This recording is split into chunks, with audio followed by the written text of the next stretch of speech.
Periodismo hoy.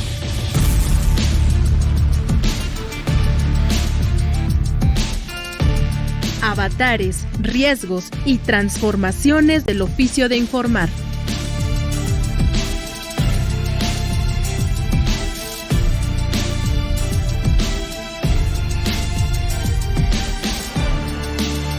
Hola, ¿qué tal? ¿Cómo les va? Ya se está acabando este año 2023, pero nosotros seguimos aquí al pie del cañón. Este equipo de producción no ha descansado y no vamos a descansar, vamos a seguir generando contenidos a través de esta frecuencia Radio Educación. Estamos iniciando una emisión más de periodismo. Hoy yo soy Andrés Solís y como siempre me da muchísimo gusto saludar a mi reconocida y premiada periodista Alexia Cervantes. ¿Cómo estás, Alexia? Muchas gracias, Andrés Solís. Gracias a ti, a todo el equipo que hace posible Periodismo Hoy. La verdad es que yo ya ando en modo navideño. A mí me gustan mucho estas fiestas, yo las disfruto y como y no me limito y no me detengo por nada. Así que pues espero que todas, que todos se la estén pasando muy bien y que vengan muchas cosas buenas para el 2024. Pero hoy vamos a hablar del periodismo digital, y es que en estos tiempos los profesionales de la información, y yo diría que todas las personas, pues nos enfrentamos a estos desafíos derivados de la proliferación de falsedades, de los bots, de los trolls que están por ahí en las plataformas digitales tratando de manipular el discurso. Hay propagación masiva de información falsa que es impulsada por estos elementos que son automatizados, también por usuarios malintencionados y muchas veces pagados por quién sabe quién. Y pues todo esto amenaza el asunto de la información, amenaza el ecosistema mediático y su integridad, y también, pues a final de cuentas, socava la confianza del público. Así es, y como lo hemos dicho muchas veces aquí en este programa, hay un altísimo nivel de responsabilidad de quienes hacemos periodismo, sea a través de Internet o sea a través de cualquier plataforma, que es el tema de la verificación de información, de comprobar los datos, de cumplir esa manda de que si tu mamá te dice que te quiere, compruébalo. Y tenemos que, al mismo tiempo, no solamente adentrarnos a la verificación de la información, sino también empezarnos a blindar como periodistas a la hora de proteger nuestra información, no solamente los datos personales, sino la información de la cual nos vamos allegando, y establecer nuestros propios protocolos de ciberseguridad para poder contrarrestar también esta desinformación, que hay que decirlo, a partir de que arranquen realmente las campañas electorales, hay un altísimo riesgo de que se empiecen a difundir informaciones falsas, manipuladas o mentiras deliberadamente a favor o en contra de alguna persona, candidata, partido o coalición. Así es que es importante que mantengamos esta visión, y de esto vamos a platicar hoy en nuestra sección de entrevista. Pero ¿qué les parece si antes vamos a las recomendaciones de la semana? Que aunque se esté acabando el año, todavía hay algunas actividades interesantes que podemos compartir con ustedes a través de la agenda Periotips. Periotips. Noticias y recomendaciones de la agenda periodística de hoy.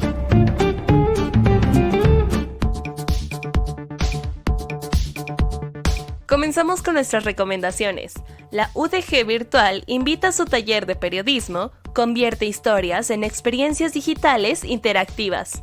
Podrán postularse periodistas y estudiantes de los últimos semestres de carreras de comunicación y periodismo, interesados en aprender a producir contenidos informativos multimedia. El objetivo general del taller es que el participante produzca diversos contenidos informativos en formatos multimedia, imágenes, gráficos, audio, video, mapas interactivos y líneas de tiempo para integrarlos y publicarlos en espacios digitales.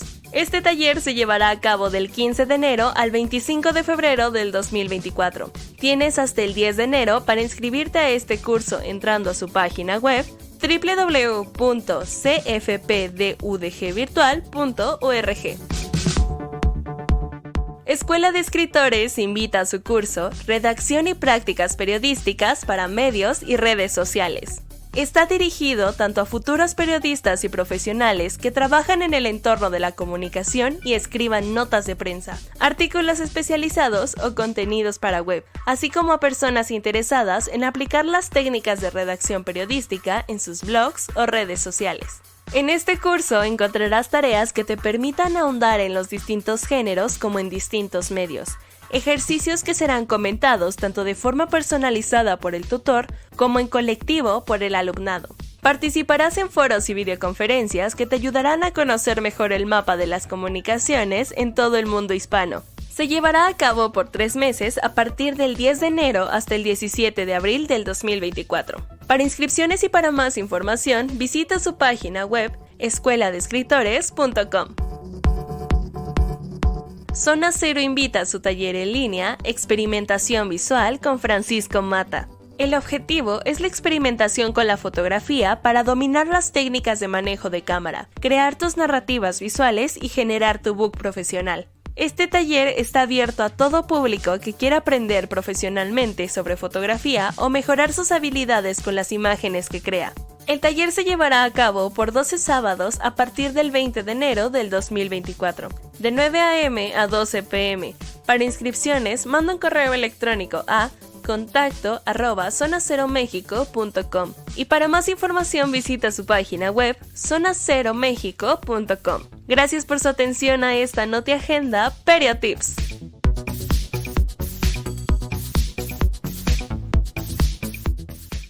Recuerden que estamos en las redes sociales de internet, en las redes sociodigitales. En Facebook somos Periodismo Hoy, en X somos @hoyperiodismo. Yo no sé si ya las personas se acostumbraron a este cambio de decirle X o le seguimos diciendo Twitter, si en lugar de decir postear, le seguimos diciendo tuitear. Pero bueno, pues es parte justamente de este entorno digital. Y recuerden también que seguimos compartiendo permanentemente nuestro podcast cada semana, sin falta, a través de la plataforma digital de la página web de Radio Educación, que es www.e-medioradio.edu.mx, donde además también, recuerden, les compartimos las pistas de periodismo en persona, porque el día de hoy, ¿de quién vamos a platicar, Alexia? Hoy vamos a hablar de un periodista muy joven, un periodista que, digamos, de forma académica estudió biología en la UNAM y que, bueno, pues al poco tiempo descubrió que su camino no era la ciencia, sino el periodismo, y de hecho siguió el ejemplo de sus padres, ambos periodistas, y comenzó a trazar su trayectoria como reportero especializado en pues su área, ¿no? Su trabajo ha sido publicado en medios como The Associated Press y también en la revista Science y en Nature. Y es que justamente cuando yo doy alguna charla, alguna clase con estudiantes de periodismo, siempre les digo que se equivocaron de profesión, que debieron haber estudiado cualquier otra carrera y después aprender a hacer periodismo, y este creo que es uno de los mejores ejemplos. Pero recuerden que en nuestras redes sociodigitales van a poder encontrar más información respecto a este joven colega periodista, un talento sin lugar a dudas, y mientras les invitamos a escuchar esta conversación que tuvo Alexia Cervantes en torno a el manejo de la información periodística o de interés periodístico a través de las plataformas digitales.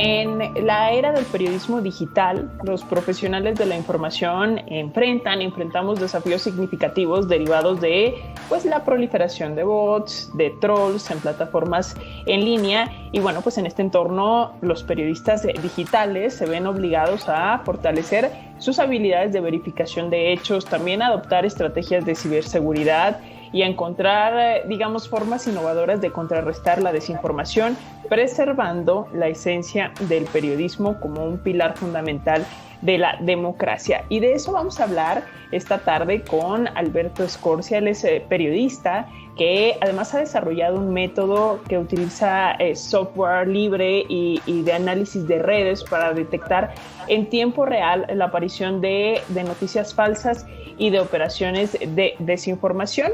Y bueno, por su trabajo ha colaborado en los principales medios de comunicación de todo el mundo, desde New York Times, la BBC, CNN, Vice, The Guardian, BuzzFeed, El País, La Jornada y Proceso, por mencionar algunos. Y desde 2022, hay que decirlo, está refugiado fuera de nuestro país, está en Suecia, así que pues le agradecemos mucho esta comunicación. Alberto, bienvenido, qué gusto tenerte acá por la Radio Pública de México en Radio Educación. Muchas gracias por la invitación, Alexa. Oye, pues, ¿qué te parece, Alberto, si primero nos cuentas tu experiencia en el periodismo digital? Porque, si mal no recuerdo, hace algunos años tu blog que estaba en Twitter, que es @lokesigue todavía ahí la cuenta, pero este blog o esta cuenta más bien ya pasó de ser eso a ser ahora un medio de comunicación digital, que es Lo que Sigue News. ¿Quisieras contarnos un poco de este proceso antes de entrar de lleno en el asunto de los bots y los trolls? Sí, claro, y si me permites, porque es importante, este sitio se llama Lo que Sigue porque antes tenía otro que se llamaba Pateando Piedras, y yo comencé a reportar en 2009 la desinformación en México, es tan viejo como eso, pero yo lo hacía de forma anónima, y en 2014, cuando se revela mi identidad, pues sufro una de tantas amenazas y comprometen mi sitio web, el anterior, y tuve que abrir este que se llama Lo que Sigue, ¿no? Como en referencia, bueno, aquí sigo vivo, no me mataron, y ahora vamos a continuar. Y con el tiempo, antes lo hacía como un blogger, ¿no? Hacía un poco desorganizado y todo, pero luego descubrí que no había una cobertura específica de este tema en México, y luego me di cuenta que en el mundo tampoco lo era. Entonces se fue convirtiendo en una especie de agencia de comunicación, donde muchas cosas que publico las retoman o me las piden muchos medios de comunicación, y de esa forma pues ya documento desde entonces de una forma ya profesional, vivo de ese blog, bueno, que ahora ya es un medio, y afortunadamente pues sirve para aclarar muchas cosas que están pasando, porque luego la gente no sabe que hay desinformación, que hay manipulación, que hay ataques, y de esta forma pues la gente ha preferido el sitio, y estoy muy agradecido porque puedo hacerlo de forma profesional, obviamente con todos los riesgos que conlleva, ¿no?, el estar aquí, pero esa es la historia de Lo que Sigue, Alexa. Y qué bueno que lo destacas, o sea, digamos, de un proyecto que pudiera parecer pequeño, pero que tuvo grandes repercusiones. Ahora has decidido hacerlo de forma profesional, y profesional con todas sus letras. Pero yo te preguntaría, Alberto, ¿cuáles crees que son, digamos, los desafíos más significativos que justamente enfrenta ahora el periodismo digital en términos de la información ante trolls y ante bots? Que bueno, por si alguien de la audiencia no tiene claros los conceptos, los bots son cuentas automatizadas, es decir, no existen, y los trolls sí son personas, ¿no? O sea, son personas detrás de estas cuentas tratando de manipular un poco el ambiente mediático y los contenidos, ¿no? Bueno, sí, en realidad ya los bots no existen, digamos que es el nombre popular que la gente le puso en 2012, que tuvimos una avalancha de cuentas automáticas que utilizaba Peña Nieto y Josefina Vázquez Mota en ese entonces, ahora todo el mundo los usa. Pero luego pues descubrieron que era más efectivo contratar personas. De hecho, el nombre correcto son los cyborgs, porque son personas que manejan varias cuentas para propagar desinformación. Y los principales desafíos es que cada vez se vuelve más complejo. Antes, cuando eran bots, como eran cuentas automáticas que eran programadas, pues era muy fácil destacar que eran mensajes, o sea, generaban un patrón automático que uno podía detectar a simple vista con herramientas muy sencillas, pero desde 2014, precisamente desde diciembre de 2014, empiezan a utilizar personas pagándoles muy barato, se empieza como a convertir en una industria, y de ser unas cuantas cuentas, pues ahora tenemos, por ejemplo, en 2018 había 1.3 millones de cuentas así cyborgs en México, y entonces el análisis se tiene que hacer ya con herramientas forenses, y es muy complicado que nuevos periodistas pues aprendan a usarlas, que entiendan el cómo diferenciar este tipo de operaciones. Y yo creo que el principal desafío es ese, y por otro lado es que esta es una industria que ha crecido demasiado. Antes solamente era el PRI, el PAN, pero ahora ya todos los partidos, las celebridades, las empresas, los gobiernos, los municipales sobre todo, pues cada uno tiene su necesidad de acudir a la desinformación, y se ha creado una industria millonaria en la que pues ya es muy difícil detectar todos los ataques y sobre todo hacerles frente.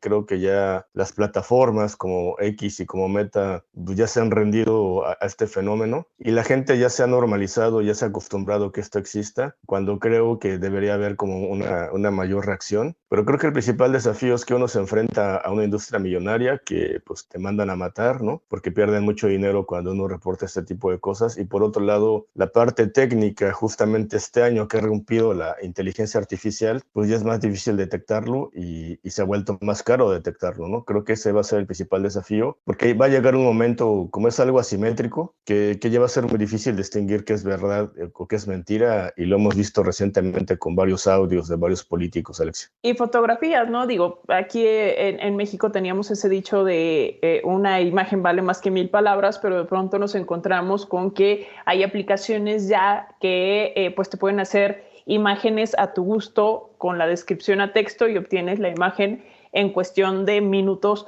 o de segundos. Pero Alberto, tú mencionabas herramientas forenses. ¿Quisieras explicarnos un poquito más? Tomando en cuenta que, bueno, pues este es un programa, sí, especializado para periodistas o para estudiantes que aspiran a ser periodistas, pero también hay, digamos, audiencias interesadas en estos temas y a lo mejor convendría explicarles a qué te refieres con esto de herramientas forenses para rastrear estos, digamos, ataques cibernéticos o estos intentos de manipulación. Se les llama forenses porque hacen como un trabajo muy especializado de detectar patrones y señales de que algo no es normal. Para explicarle a la gente, les pediría que se imaginen al Zócalo, ¿no? Visto desde arriba. Uno ve a la gente que se encuentra debajo del asta, se ponen a platicar, ven a los danzantes. Entonces, desde arriba vemos como un montón de hormiguitas que van formando una serie de formas, ¿no? Cuando la gente festeja, se crea una forma. Cuando la gente protesta, se crea una forma. Y luego, imagínenselo en el Zócalo cuando está una manifestación. Bueno, pues la gente se sincroniza y se crean una serie de patrones, ¿no? Y cuando llega la policía a desalojar, la policía genera otra forma más jerárquica, una línea.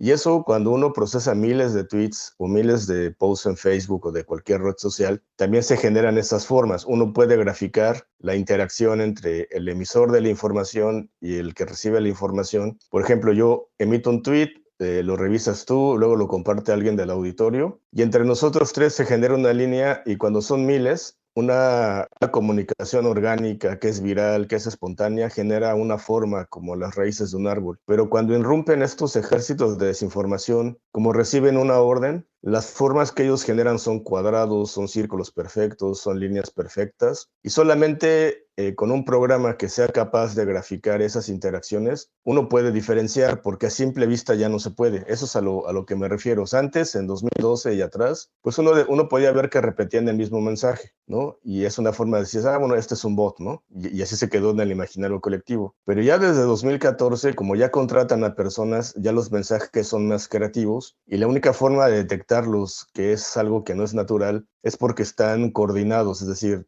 tuitean al mismo tiempo, tienen una narrativa similar. Y aparte de graficar esas formas, uno tiene que hacer un análisis de la narrativa semántico con otro software para ver cuáles son las narrativas en común. Por ejemplo, en una manifestación, en una protesta o en algo viral que alguien comparte un video chistoso de TikTok, pues se generan miles de mensajes muy diferentes, muy espontáneos, cada quien le pone su toque, ¿no? Le ponen emoticones, pero en el caso de estas agencias y de estos ejércitos digitales, como es mucho el trabajo que tienen que hacer, pues terminan poniendo mensajes similares, no idénticos, pero la creatividad no es tanta. Entonces, aparte del análisis gráfico, uno tiene que hacer un análisis semántico y de la narrativa, y después el tercer paso es, uno ya detecta, ¿no? Bueno, tiene esta forma, tiene esta narrativa, no tiene emociones, ¿no? O sea, no tiene emoticones, porque es muy difícil hacer este tipo de cosas para estas agencias, afortunadamente. Y ya al último, uno tiene que hacer periodismo, que es revisar la cuenta, intentar entrevistar a alguien de ese grupo de cuentas, como para verificar que efectivamente es eso. Entonces, como puedes ver, no es nada fácil,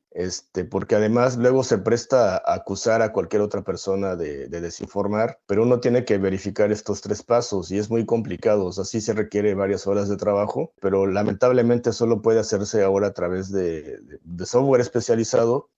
Muchos de ellos son gratuitos, otros no. Yo afortunadamente he creado como un programa propio, pero no todos los periodistas pueden hacerlo, ¿no? Y por el otro lado, ahora que ya empezó la inteligencia artificial para desinformar en México y en otros países, pues ya es más difícil porque ahora ya pueden hacer mensajes más creativos, ¿no? Entonces, pero aún así siguen dejando rastros. El problema es que ahora uno tiene que utilizar herramientas más especializadas para detectar la irrupción de la inteligencia artificial, pero va a llegar un momento en que va a ser más difícil y obviamente va a haber otro software para detectarlo, pero va a tener que ser muy especializado. Entonces los periodistas van a tener que saber programación, van a tener que saber cosas técnicas que no necesariamente las tendrían por qué aprender y que aparte pues no se enseñan en las escuelas. Entonces es básicamente una profesión nueva, pero si uno revisa y la gente revisa, pues en México solo vemos como 3 o 4 analistas de esto. Y en el mundo también, o sea, son muy pocos las personas e incluso los grandes medios tienen una dificultad para ello.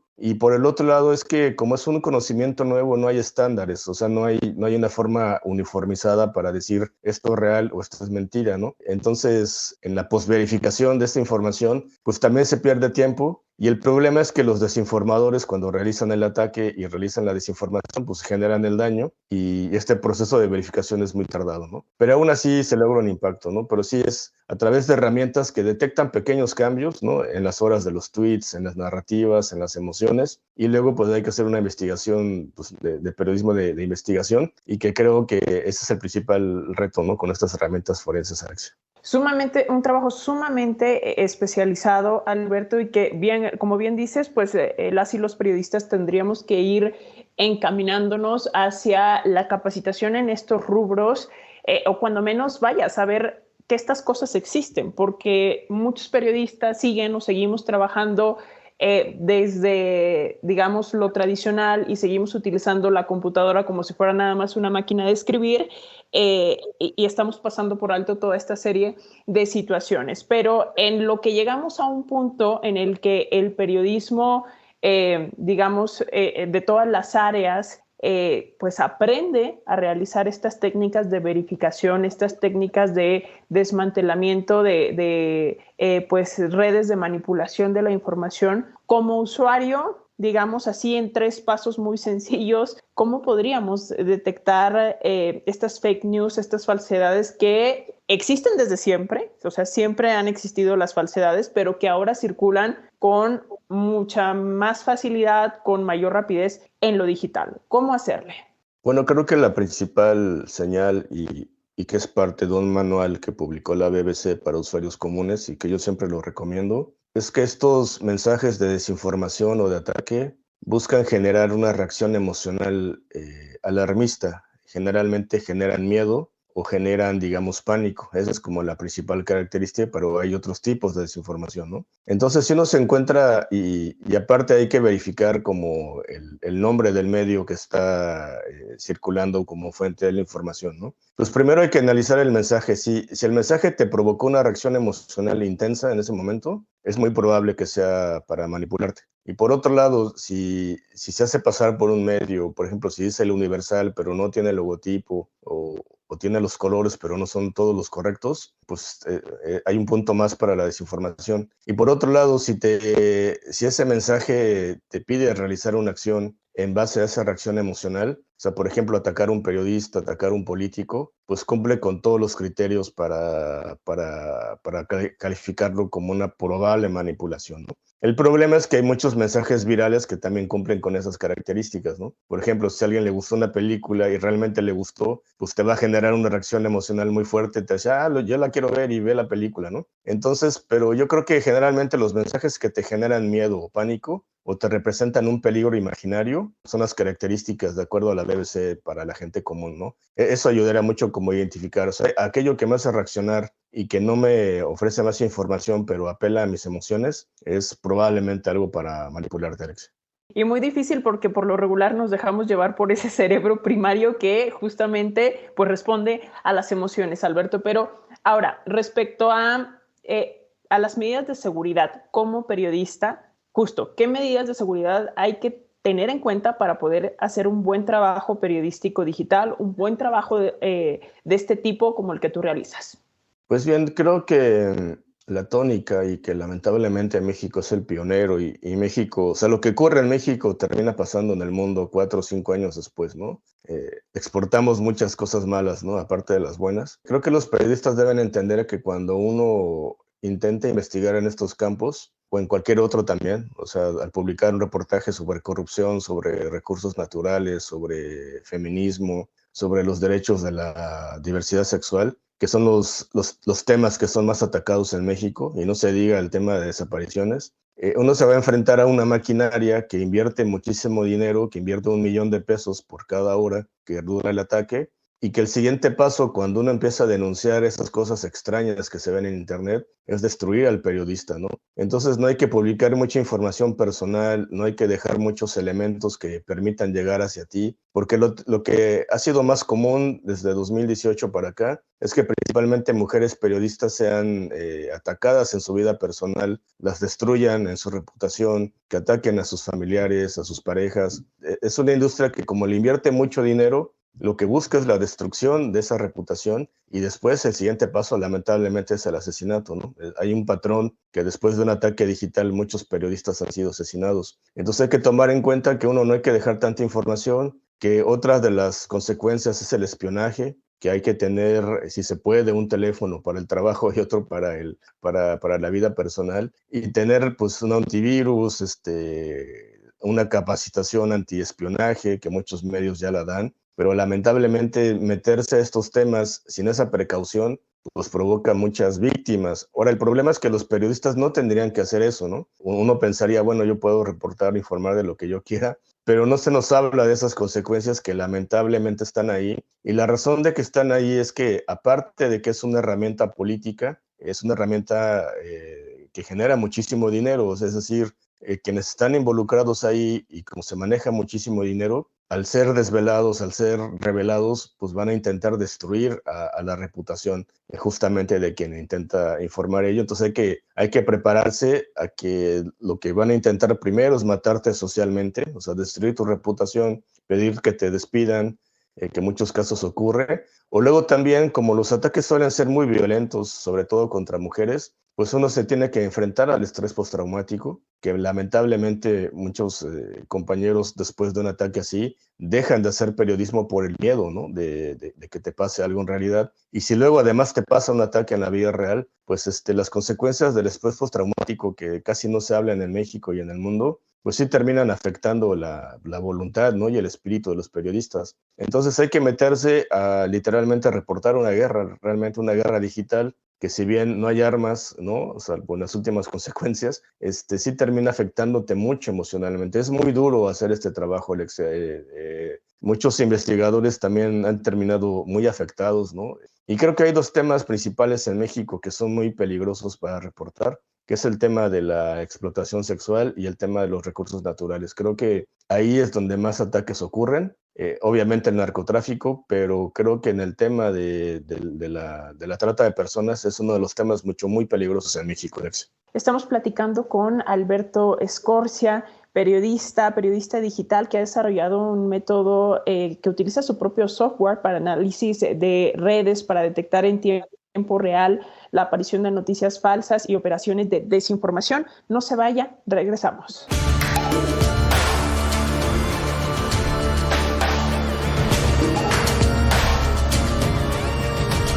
A mitad del camino vamos a hacer una muy breve pausa solamente para recordarles que seguimos aquí muy pendientes de sus comentarios, de sus aportaciones a través de las redes sociodigitales. En Facebook somos Periodismo Hoy, en X somos @hoyperiodismo. Recuerden que ahí pueden encontrar más temas de los que estamos conversando semana a semana, escuchar sobre todo también sus propuestas, sus comentarios, sus críticas, todo lo que tengan a bien compartir. Y por supuesto, las pistas de nuestra sección de periodismo en persona. Hoy vamos a hablar de un periodista de ciencia que ha sido coordinador de contenidos en el podcast Las Raras, es una joya de podcast. También ha participado en otros de Radio Ambulante, en El Hilo, y bueno, trabajó en las oficinas neoyorquinas de Associated Press en el Departamento de Ciencia y Salud y también fue corresponsal de la revista World Wildlife en Belice.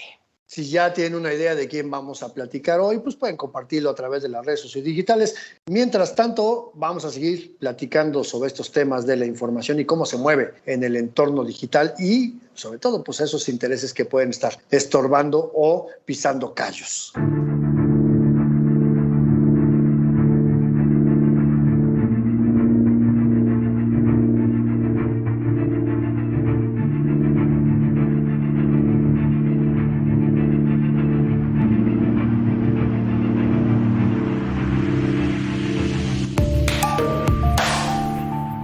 Continuamos la conversación con el periodista Alberto Scorza. Él es periodista digital y estamos hablando en torno justo al manejo de la información en el espacio digital con este asunto de la desinformación, de operaciones para difundir noticias falsas. Y hablábamos previo al corte, Alberto, de todas las consecuencias que lamentablemente tiene este ejercicio en un país como México, en el que pues si ya de por sí se agredía con facilidad a los periodistas en las calles, en las coberturas, en las manifestaciones, pues en el espacio digital, donde hay esta como cortina de anonimato, pues pareciera que es mucho más fácil, ¿no? Y aunque hay gente que pudiera desestimar estas amenazas, estos ataques en lo digital, pues tiene serias repercusiones a la salud emocional y también física de las y los periodistas. Y en este sentido yo quisiera preguntarte, Alberto, y es una pregunta que nos hacemos de forma recurrente en este espacio y les hacemos también a las personas que nos acompañan, es ¿por qué haces lo que haces? Vaya, ¿cómo decidiste de pronto dedicarte de lleno a esto del periodismo digital a pesar de las amenazas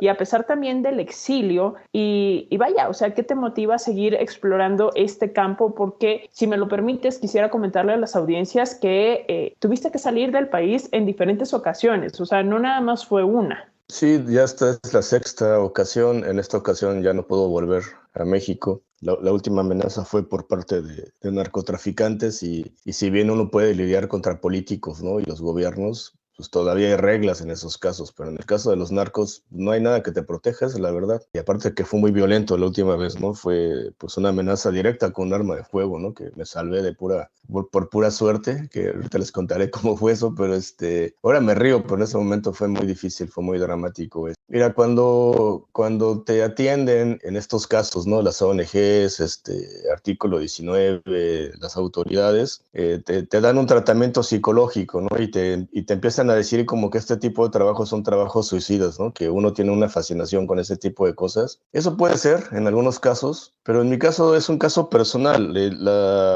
Lo que pasa es que en toda mi vida he sufrido como que he sufrido mucho por la desinformación, primero en el entorno personal, luego por muchas cosas en los trabajos en los que estuve antes de ser periodista, ¿no? Digamos que como que siempre me atacaban por los resultados que yo daba en los trabajos, porque yo trabajo mucho y me gusta como dar resultados siempre. Y cuando recibí el primer ataque grave en 2012, pues sí destruyeron mi vida, o sea, destruyeron todo lo que tenía. Perdí mi casa, perdí a mi pareja, que fue lo que más me dolió, ¿no? Entonces, y aparte sufrí muchísimo, Alex, por ejemplo, el estrés postraumático es algo que no se cura, que uno tiene que aprender a vivir con ello. Y como pues prácticamente lo perdí todo, y mucha gente empezó a sufrir lo que yo sufría, dije, bueno, es que voy a hacer lo más posible para que nadie sufra, porque pues ya me quedé sin nada y pues ya no tengo una vida a la cual intentar recuperar, ¿no? Entonces, lo que me comprometí, pues es que iba a hacer esto pues, hasta que me maten, porque pues si ya perdí todo esto, pues lo único que puedo hacer es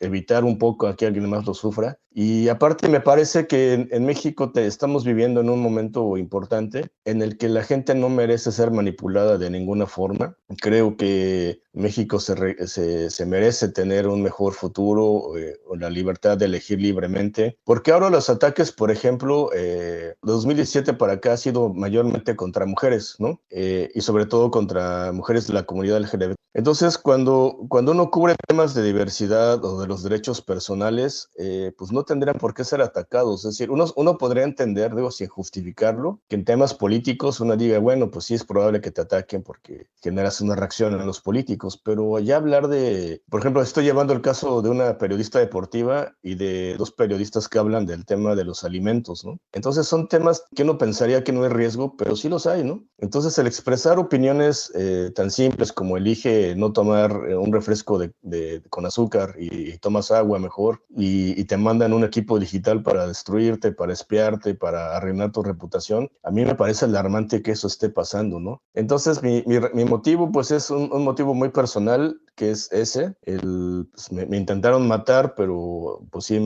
casi me mataron socialmente. El 2019 fue un año muy duro para mí, pero creo que nadie tiene por qué sufrir lo que yo he sufrido, Alexia. Creo que como para darle un sentido a mi vida después de que perdí todo, ¿no? Irme del país los últimos 8 años, pues prácticamente no hay vida que se pueda tener normal así. Creo que la única forma para mí darle un sentido a mi existencia pues es continuar haciendo eso, pero no todos tienen por qué hacer eso. Creo que los periodistas deberían tener una vida normal, ¿no? No preocuparse por este tipo de cosas, y entre más cosas yo pueda aportar para ello, pues lo seguiré haciendo, ¿no? Obviamente no se los recomiendo a nadie, yo porque ya no tengo ninguna opción, pero creo que valdría la pena que este tema escalara más hacia la sociedad, a quien consuma nuestros contenidos, pues para proteger más a los periodistas, porque también creo que hay mucha precarización en nuestro gremio, ¿no? Y cada vez se paga menos, hay menos recursos, y no hay un respaldo de los dueños de los medios cuando hay un ataque así. Y no importa la línea editorial, ¿no? O sea, un medio oficialista, un medio de la oposición o un medio comercial, pues termina sopesando los riesgos, ¿no? Muchas veces en pos de no perder la publicidad de ciertas empresas o de ciertos gobiernos, pues terminan dejando solo al periodista, ¿no? Aparte del software, pues también mi sitio web me genera recursos, ¿no? Para seguir sobreviviendo. Es la forma en que puedo mantener esta cobertura, pero no todos pueden hacerlo. Entonces creo que me gustaría que a la larga, cuando se me recuerde pues, que lo hice fue porque pues intentaron destruirme, pero aquí sigo, ¿no? Y mientras siga aquí voy a seguir reportando, pero tampoco se lo recomiendo a nadie, Alex. ¿Cómo se vive, Alberto, el exilio en Suiza después de, digamos, salir de este país que, a pesar de que tiene un mecanismo de protección a periodistas en el que entiendo estabas inscrito, pues a pesar de este mecanismo, no se siente seguro ni para el ejercicio profesional ni para la vida cuando la situación escala a este punto de amenazas? ¿Cómo se vive ahora el exilio en Suecia? Bueno, pues es un cambio. Primero, el poder salir a la calle, el tener una vida normal, el saber que voy a publicar y no me van a agredir físicamente, porque ya los últimos años en México ya eran muy duros para mí. O sea, de entrada ya no podía salir tanto, ¿no? Porque pues era muy común que me pasaran cosas extrañas como asaltos donde me quitaban el teléfono y la computadora, pero no el dinero, que entraban a mi casa, que intentaron atropellarme varias veces. O sea, fue una cosa muy dura. Entonces en México ya casi no salía, simplemente me mantenía en mi colonia y lo básico, ¿no? Entonces el estar aquí, el poder salir a la calle, el hacer cosas cotidianas, ¿no? Como ir al centro y no tomarme un café, algo que ya no podía hacer en México, pues es un cambio distinto, pero lamentablemente el fenómeno está empezando a ocurrir aquí. Acabo de ayudar en un caso de una periodista amenazada hace muy poco. Entonces, pues me doy cuenta que es un fenómeno global. Es muy difícil estar sobre todo en una cultura tan distinta como la nórdica, ¿no? Que es muy distinta a la latina. Pero, por ejemplo, cuando estuve exiliado en España, tuve un intento de un atentado en Barcelona. Entonces dije, bueno, es que si en México no estoy seguro y no estoy seguro en España, lo que me terminaron recomendando es que no me fuera a un lugar donde no hubiera tantos mexicanos, ¿no? Y aquí solamente vemos como 1,200 mexicanos. Yo soy el segundo refugiado mexicano por estos temas en Suecia. Y por otro lado, pues también encuentro un respaldo, encuentro un apoyo, encuentro como que mucha más comprensión, porque lamentablemente creo que en México es tanta la manipulación que como que ya todos dudan de todos, ¿no? En México era muy común que me dijeran, es que tú trabajas para el gobierno, tú trabajas para la oposición, o tú trabajas para una empresa, ¿no? Cuando en realidad, pues yo trabajo para mí mismo, ¿no? Pero ese ambiente tan tóxico que se ha generado en México, a mí me ponía en riesgo, ¿no? Entonces, el estar aquí y que ya hay más respeto profesional, que aparte pagan bien y todo ese tipo de cosas me ayuda, pero por otro lado, extrañar México, aquí la vida social es muy distinta, aquí la gente es muy, muy solitaria, por ejemplo, es muy difícil mantener relaciones incluso para los suecos. Entonces creo que sí requiere de mucha fuerza, ¿no? Y sobre todo el frío, ¿no? Pero al mismo tiempo estoy feliz porque puedo seguir haciendo mi trabajo. aquí estoy en un sistema de protección para refugiados que sí funciona. El de México se fue desmantelando poco a poco. Entonces creo que pues, me ayuda pues, saber que puedo al menos salir a caminar, que es lo que más me gusta. Es algo que aprecio mucho estar aquí en Suecia, Alexia. Alberto Escorcia, ¿qué sigue para lo que sigue News? Porque también creo que daban por ahí talleres, ¿no es así? Sí, bueno, lo que sigue es que se está convirtiendo en una agencia aquí en Europa de capacitación. Estoy capacitando a muchos periodistas aquí, a muchos medios. Y en México comencé a dar unos cursos para que la gente entendiera, tuviera más herramientas para analizar esto. Es muy complicado usar esos programas, esos softwares, pero todo lo que escribí para mí, los software, las técnicas, digamos que lo convertí en un curso más humano, ¿no? Más al alcance de todos, en contra de la desinformación y en contra del espionaje. A mí, por ejemplo, un par de veces me espiaron, ¿no? Con software parecido al de Pegasus, pero luego fui descubriendo pues, algunas formas de evitarlo, ¿no? Entonces ese tipo de pequeños consejos y tips los empiezo a dar en México a la distancia, y aquí en Europa pues estamos ya con otros periodistas pues creando una agencia en contra de la desinformación, porque además es un problema global y aparte muchos mexicanos están operando en todo el mundo exportando estas técnicas en España, en El Salvador, bueno, prácticamente toda América Latina, en partes de África. Hay algunos casos donde mexicanos colaboran con rusos, ¿no? Y aquí el tema de la desinformación de Rusia es un tema muy importante en Europa. Entonces, de alguna forma me he convertido como una especie de herramienta para otros, ¿no? Para entender, para explicarles, porque desafortunadamente, como en México somos muy pioneros en esto,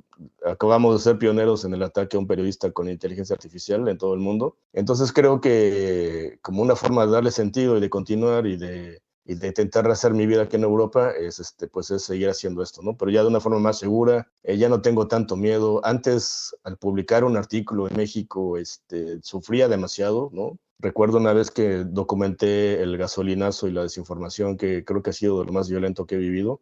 Recuerdo muy bien que tenía muchísimo miedo de publicar, pero cuando empecé a ver a mis vecinos que cerraban las cortinas y que bueno, ahí donde vivía en México, en Gustavo Madero, hubo saqueos, hubo un muerto en ese momento. Cuando dije, bueno, es que este artículo va a ayudar, pero yo ya decía, es que esto va a tener muchas consecuencias. Y sí, después de publicarlo tuve que irme del país, ¿no? Con ayuda de Reporteros Sin Fronteras, porque recibí un ataque en mi casa. Entraron a mi casa, se equivocaron de departamento y destruyeron el departamento de una vecina. Eso no me va a pasar aquí, ¿no? Por ejemplo, aquí cuando reporto algo a la policía sueca, se investigan, se analizan, y como que tengo un muro de contención, y pues como una forma de agradecer eso es que continúo haciendo mi trabajo acá y lo voy a continuar ya como una agencia ya más profesional, y las herramientas que he desarrollado las estoy creando para que cualquiera las pueda usar, Alex. Pues ahí está, muchísimas gracias por compartirnos todo esto, por este tiempo que nos das para la radio pública, para las audiencias de Radio Educación. Alberto Escorcia, periodista digital. Espero que muy pronto podamos retomar la conversación y seguir hablando de estos temas. Muchas gracias, Alexia, por la invitación. Gracias a ti.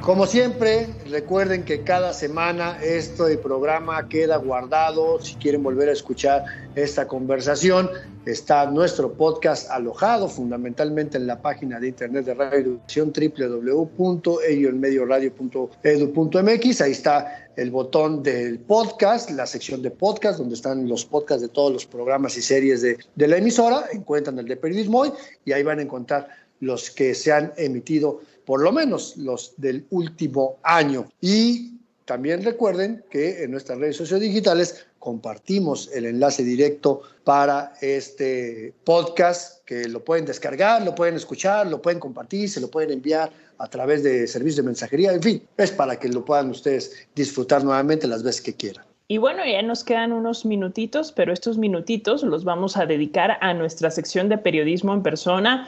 Hoy la vamos a dedicar a uno de los mejores periodistas científicos mexicanos de la actualidad. Escuchen bien, ¿de quién se trata?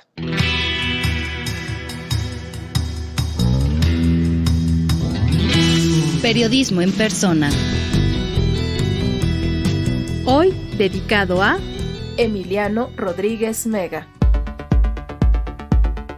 Estudió ciencias para acercarse al conocimiento desde su base más primigenia y la más evolucionada de la historia. Y paradójicamente, no pudo dejar los genes. Hoy es uno de los periodistas de ciencia más distinguidos en el periodismo de habla hispana. Un mexicano que publica en reconocidos medios internacionales. Su nombre es Emiliano Rodríguez Mega. Emiliano Rodríguez Mega es un chilango en toda su expresión, hijo de periodistas, padre mexicano y madre argentina, que al principio no quiso saber nada del periodismo. Muy apegado a su familia, habla mucho de su hermana melliza, con la que dice compartir esa conexión especial que existe en estos casos, y él como biólogo lo entiende a la perfección. Decidió estudiar biología en la Universidad Nacional Autónoma de México, con la intención de dedicarse al estudio y a la academia, pero eso le duró poco, o al menos con la perspectiva tradicional. Graduado de la UNAM en 2013, se mantuvo por 3 años concentrado en la ciencia y la biología, hasta que en 2016 el destino lo llevó a un espacio que conoce muy bien, el de los medios de información y el periodismo. Emiliano llegó a Radio Ambulante a hacer prácticas profesionales como verificador de datos, a transcribir y editar entrevistas, y de ahí comenzó a producir un podcast ya con sentido periodístico. Regresó a su alma mater como reportero de TV UNAM, donde comenzó a hacer periodismo de ciencia y a buscar historias dentro del laboratorio, entre 2016 y 2017. Desde ese año comenzó a trabajar como reportero freelance y un año más tarde tuvo oportunidad de realizar prácticas en la agencia de noticias de Associated Press, su primera experiencia real en el periodismo de ciencias y salud. Luego hizo otro internado en la prestigiosa revista científica americana y en ambos casos se fue a vivir a la ciudad de Nueva York, para luego viajar en 2019 a Washington, para otra pasantía en la revista Springer Nature. En medio de la pandemia por COVID-19, Emiliano Rodríguez regresó a México para trabajar en el podcast documental Las Raras, dedicado a narrar historias fundamentalmente sobre América Latina y Estados Unidos. Así, este joven científico dedicado al periodismo de ciencia ya había logrado publicar en sitios especializados como Nature, Science, SciDev, OnDark, entre otras, incluyendo colaboraciones regulares en The New York Times. Su trabajo gustó tanto a este último gran medio que en marzo de este 2023 le ofrecieron una posición de tiempo completo como reportero investigador. Este trabajo no lo ha alejado de la divulgación de la ciencia que inició desde TV UNAM y que además combina con la impartición de talleres de periodismo en ciencia y salud. Emiliano Rodríguez es un joven periodista que en pocos años ha alcanzado importantes posiciones, gracias a que entendió que podía apostarle por el periodismo especializado. El respaldo de su familia sin duda ha sido importante y es un ejemplo que puede servir a las nuevas generaciones, especialmente a aquellos y aquellas que no estudiaron periodismo y quieran dedicarse a esta actividad.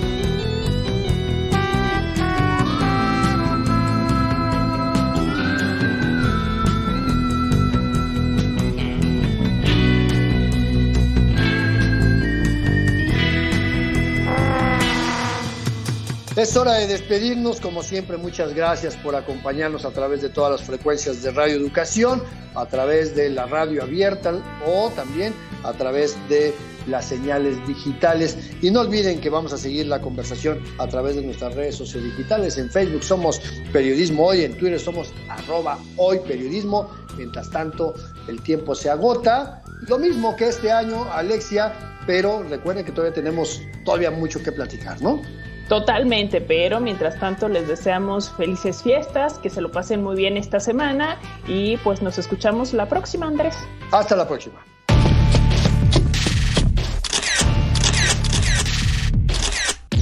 Periodismo Hoy. Periodismo es publicar lo que alguien no quiere que se sepa. Todo lo demás son relaciones públicas.